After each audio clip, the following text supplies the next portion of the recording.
새벽 기도회를 시작하며 함께 고백하죠. 아바, 아버지.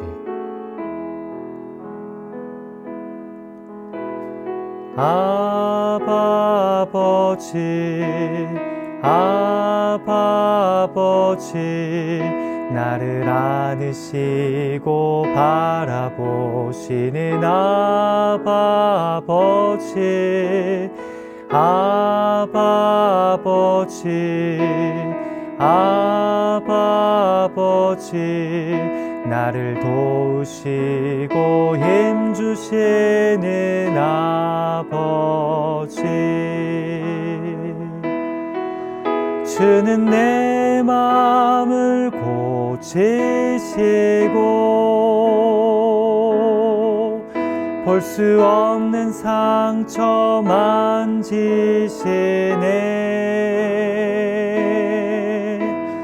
나를 아시고 나를 이해하시네.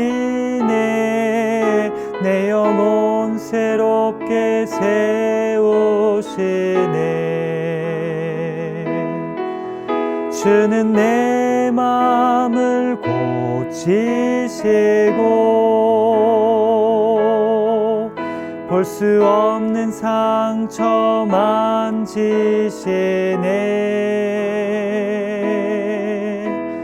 나를 아시고 나를 이해하시네. 내 영혼 새롭게 세우시네.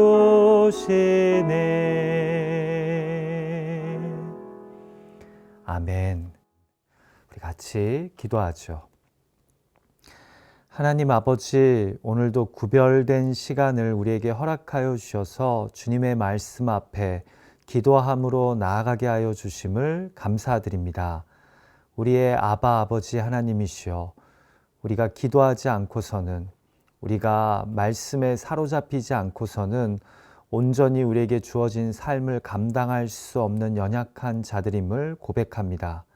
오늘도 예비된 말씀으로 우리를 새롭게 하여 주시고 기도의 시간을 통해 우리의 마음과 생각이 하나님의 마음과 뜻에 맞춰지는 거룩한 시간 되게 하여 주시옵소서.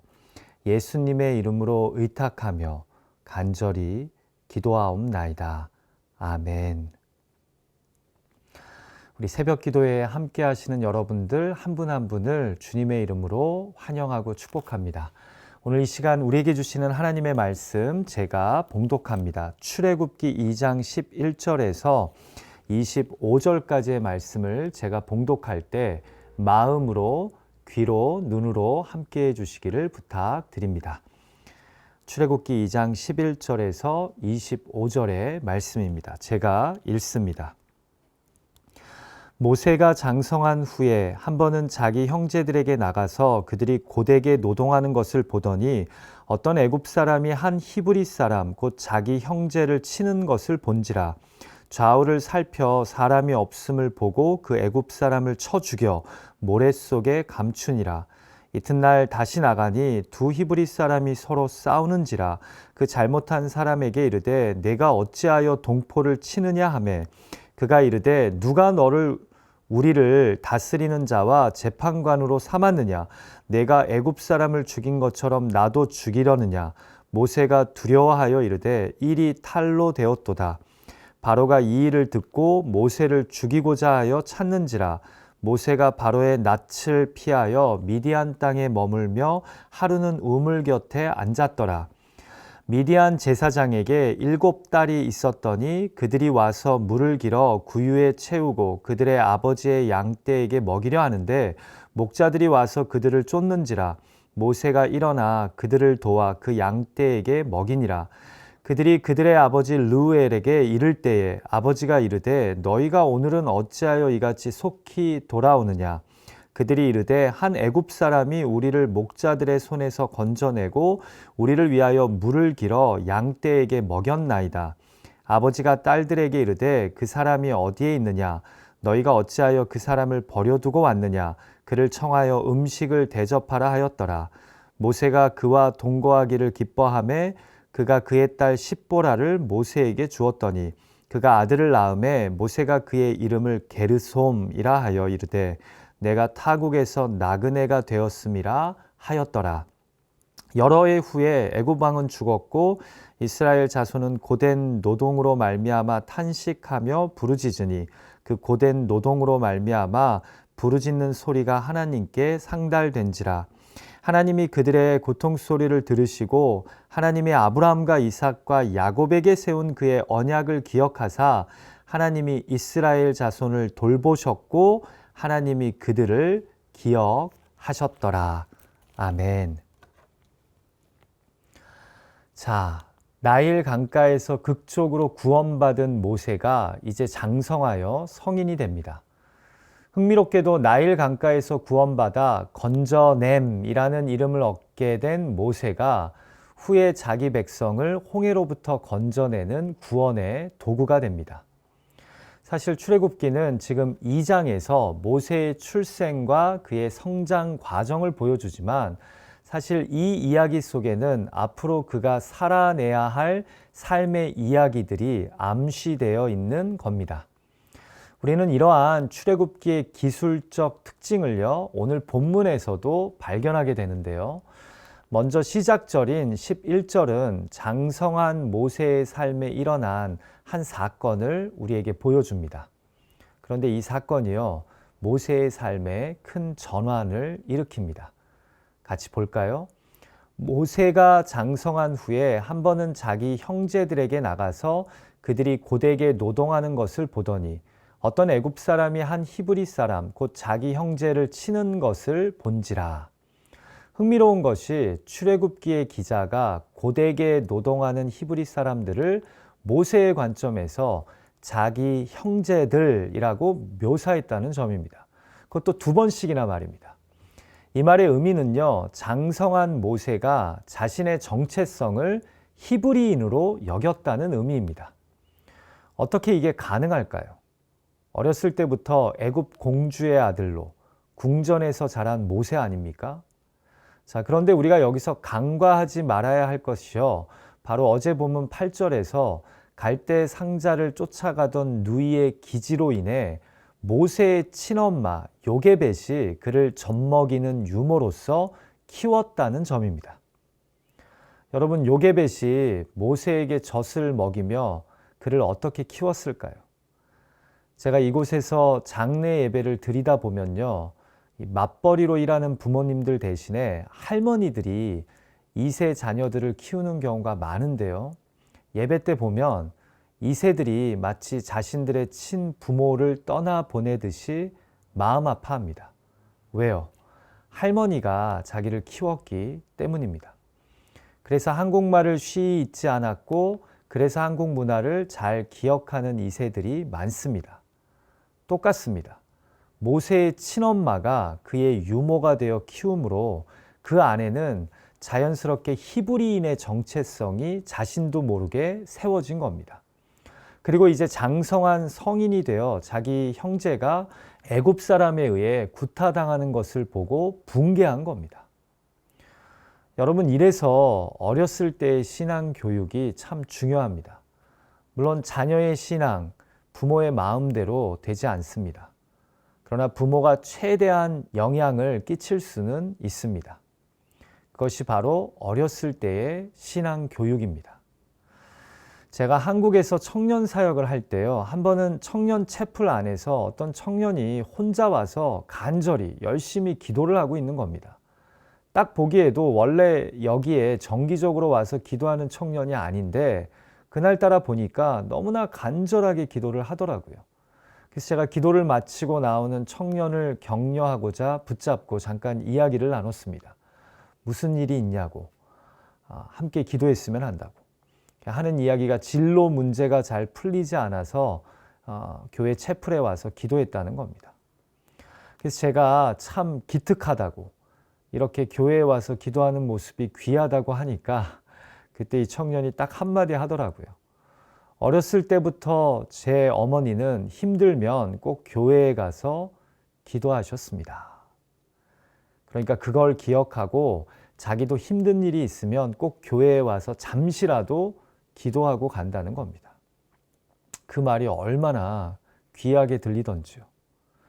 여러분, 자기 형제인 히브리 사람들이 고되게 노동하면서 한 애굽인에게 구타당하자 유모인 어머니를 통해 히브리인의 정체성을 갖고 자란 모세가 이를 가만히 보지 않고 움직입니다. 어떻게요? 어머니가 심어준 신앙의 정체성 때문에 말입니다. 자, 여기서 혹자는 분명 그렇다고 어떻게 애굽 사람을 쳐 죽이냐고 이야기하는 분들이 있을 겁니다.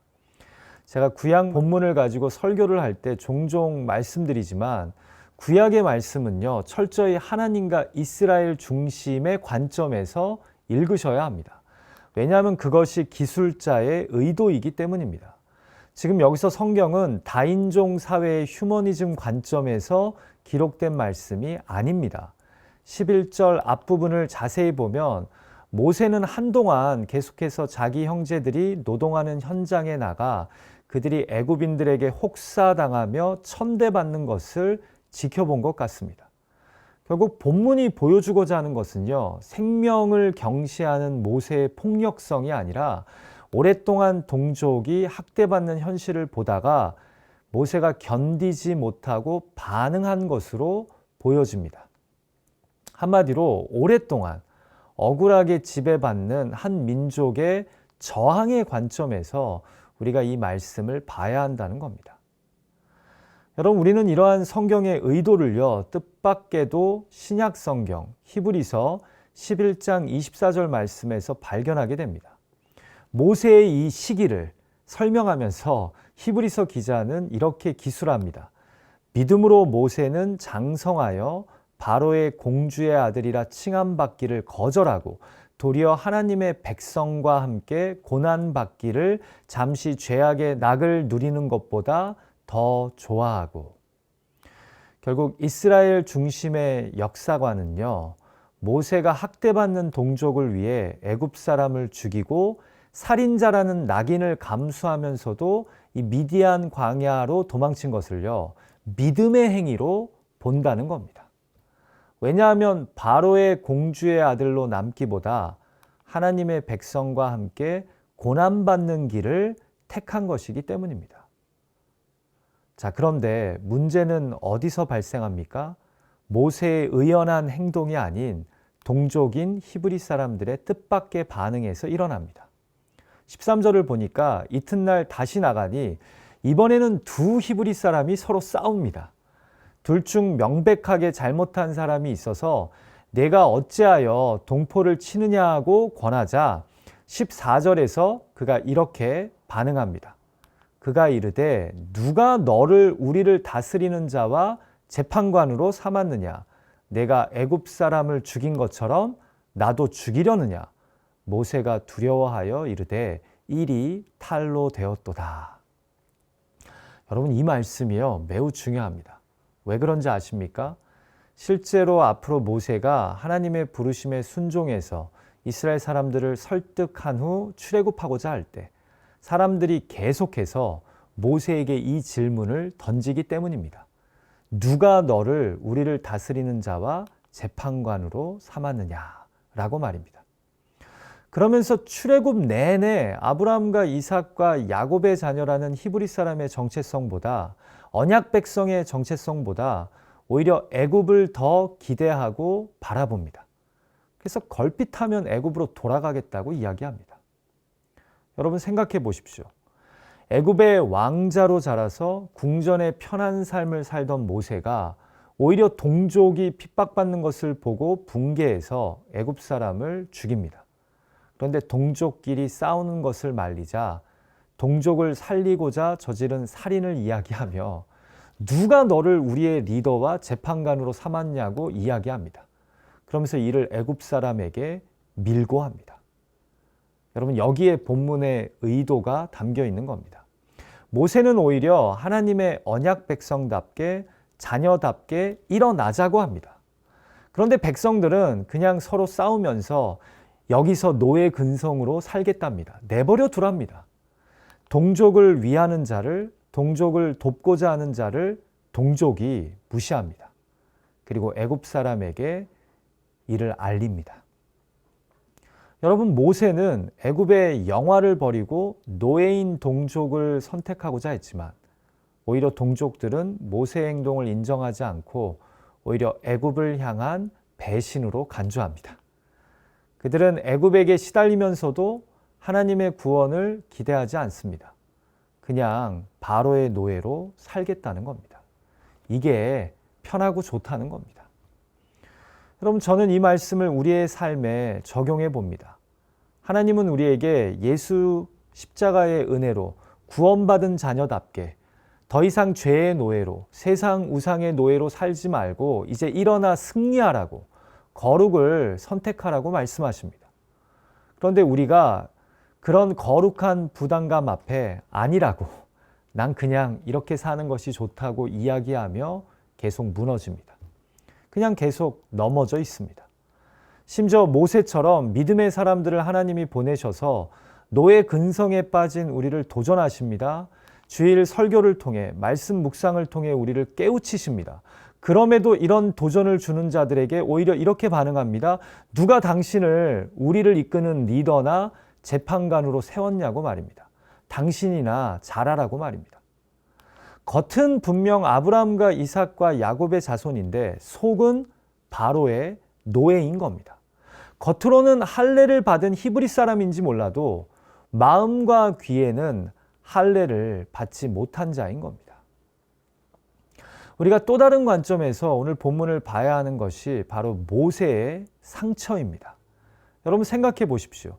의연히 동족을 위해 위험을 감수하고 보호했는데 그 동족이 자신에게 누가 너를 우리의 리더나 재판관으로 삼았냐고 하면서 오히려 친애굽적인 모습을 보입니다. 노예 근성을 보입니다. 여러분, 이것이 모세에게 얼마나 상처가 되었을지 가늠이 되시나요? 이제 왜 그가 이 40년 광야 생활에 깊이 빠져 지냈고 또한 하나님이 부르실 때마다 강하게 거부했는지 이해가 되지 않습니까? 보낼 만한 자를 보내시라고 말입니다. 한번 하려고 했다가 호되게 비난받은 상처가 있었기 때문입니다. 오히려 도우려고 했던 동족에게 배신당한 상처가 있기 때문입니다. 자, 그럼에도 모세를 사용하시겠다는 하나님의 계획은 수정되지 않습니다. 그를 향한 하나님의 뜻과 계획은 변함없이 진행됩니다. 동족이 이미 한번 배신했고 스스로도 나는 리더할 만한 사람이 아니야 하는 모세를 결국은 하나님이 달래고 인내하시고 빚어가시며 그를 출애굽의 리더로 사용해 가십니다. 여기에 하나님 은혜의 신비가 있습니다. 나도 포기했고 동족도 포기한 사람인데 하나님은 포기하지 않고 당신의 계획대로 모세를 빚어서 사용하십니다. 그리고 하나님은, 모세를 포기하지 않으신 하나님은 우리도 포기하지 않으시고 빚어가십니다. 우리를 향해서도 인내하십니다. 그리고는 결국 다시 일어나 하나님의 사람으로 여러 사람을 살리는 구원의 리더로 우리를 세우십니다. 이것을 잊지 않는 저와 여러분이 되었으면 합니다. 자, 결국 히브리인 양자로서 애굽 시민을 살해한 죄가 바로 왕에게 전해지자 왕은 그를 죽이려고 하고 모세는 도망갑니다. 여기서 적지 않은 성경학자들은 당시 바로 왕이 모세를 경쟁자로 여겼기에, 아니면 그가 공주의 양자로 궁에 있던 자였기에 이를 빌미로 그를 제거하고자 한 것으로 봅니다. 어찌되었든 모세는요, 이제 바로의 낯을 피해 미디안 광야로 도망갑니다. 그리고 흥미롭게도 우물가에서 이삭이 리브가를 만난 것처럼, 야곱이 우물가에서 라헬을 만난 것처럼 모세가 이 미디안 광야의 한 우물가에서 미디안 제사장인 르우엘의 딸들을 만납니다. 그리고 그 딸 중에 그가 결혼하게 될 십보라가 있었습니다. 마침 7달이요, 이 우물가에서 순서를 기다리며 자신들이 데려온 양들에게 이 물을 먹이려고 할 때요, 17절을 보니까 중간에 나타난 다른 목자들이 자신들의 양떼를 먼저 먹이고자 일종의 새치기를 합니다. 자, 그러자 모세가 이들을 도와줍니다. 숫자가 더 많은 상대편이었기에 아마도 물리적인 몸싸움으로 딸들을 도왔기보다는 말로 따져서 그들의 횡포를 저지한 것으로 보여집니다. 여러분, 어떻게 보면 모세는 오지랖이 넓은 사람일 수 있습니다. 이제 막 애굽을 떠나 미디안 광야로 와서 그런지 그는 여기서도 불의에 피해받는 사람들을 돕고자 끼어듭니다. 그런데요, 참으로 흥미롭죠? 루엘의 딸들을 도와 물을 얻게 했던 모세가 장차 광야에서 물이 없어 공경에 빠진 이스라엘 백성들에게 기적적으로 물을 공급하는 하나님의 도구가 됩니다. 아까도 말씀드렸지만 출애굽기 2장은 앞으로 모세에게 펼쳐질 삶의 여러 일들을 미리 암시적으로 보여주는 겁니다.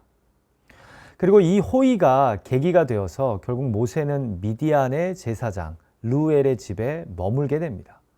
그리고 그의 딸 십보라와 결혼하여 나그네라는 의미를 가진 아들 게르솜을 낳게 됩니다. 참 흥미롭죠. 비록 이 광야에서 모세는 점점 자존감이 낮아지고 의지가 꺾이게 됩니다. 근데 어떻게 보면 자신이 낮아짐으로 하나님이 사용하실 수 있는 겸손한 자가 되어가는 겁니다. 그러나 그는 기본적으로 부당한 일을 당한 자들과 함께하는 자였습니다. 아마도 하나님은 모세의 이런 성향을 보시고 스스로는 별 볼 일 없다고 생각하는 모세를 출애굽의 리더로 계획하셨던 것 같습니다.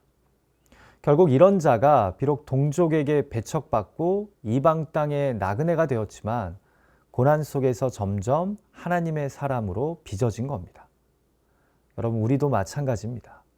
오히려 나그네가 되고 고난의 광야에 있지만 그 가운데서 하나님은 우리를 빚어가십니다.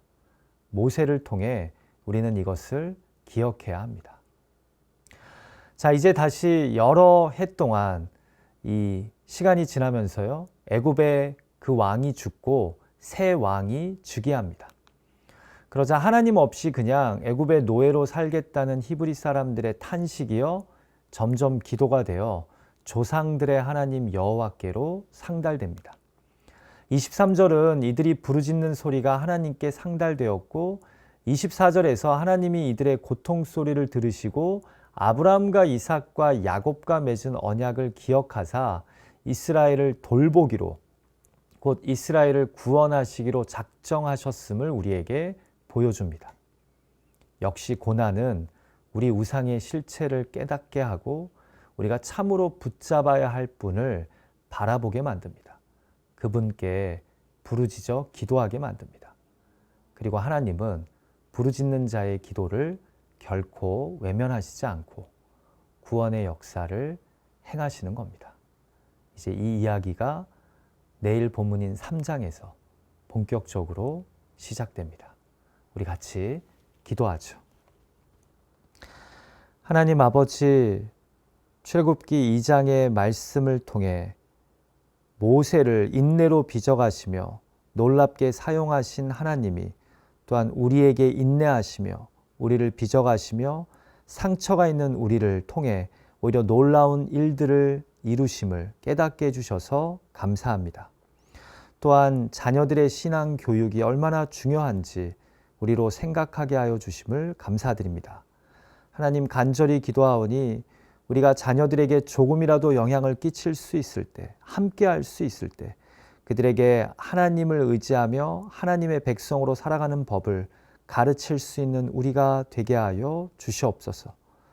또한 우리가 모세처럼 비록 연약하고 부족한 모습이 있지만 스스로가 자신을 포기하는 그런 상처를 갖고 있지만 주님이 쓰시고자 할 때 인내로 빚어가시며 사용하심을 잊지 않는 우리가 되게 하여 주시옵소서.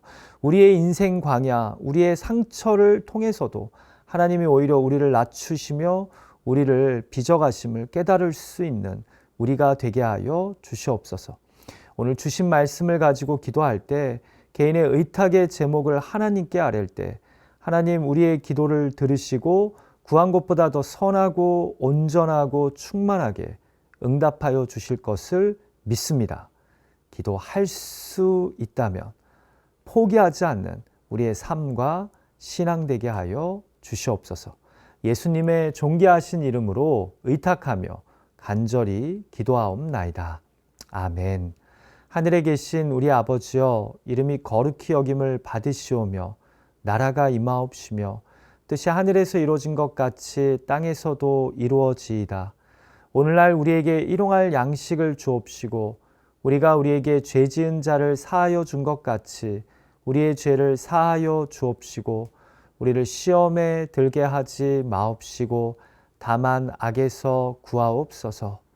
대개 나라와 권세와 영광이 아버지께 영원히 있사옵나이다. 아멘.